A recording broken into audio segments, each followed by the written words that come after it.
ഈ ഗവർണർ സർക്കാർ തർക്കം എന്ന് പറയുന്നത് ഒരു ചക്കളത്തി പോരാട്ടമാണ്, ഒരു ഒത്തുകളിയാണത്, ഒരു മിക്സ്ഡ് മാച്ചാണത്, ഒരു ഫിക്സ്ഡ് മാച്ചാണ്, മാച്ച് ഫിക്സിംഗ് ആണ്.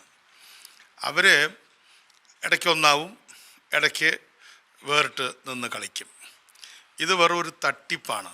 വാസ്തവത്തിൽ കേന്ദ്ര ഗവൺമെൻറ്റും കേരള ഗവൺമെൻറ്റും തമ്മിലുള്ള ബന്ധങ്ങൾ ആവശ്യമാണെങ്കിലും അനാവശ്യമായ ബന്ധങ്ങളുടെ ഇടനിലക്കാരനാണ് ഈ ഗവർണർ.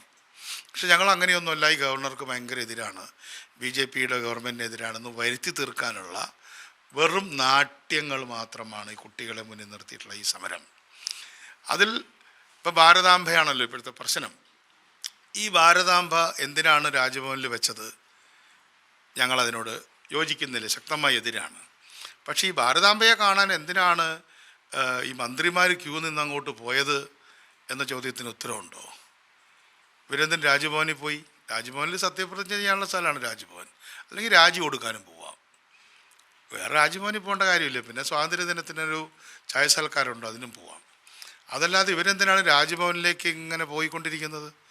മനഃപൂർവ്വം ഉണ്ടാക്കിയ ഒരു വിവാദമാണ് ഭാരതാംബ വിവാദം. രണ്ടു കൂട്ടരും ആലോചിച്ച് ഉറച്ച് ചെയ്തതാണ്.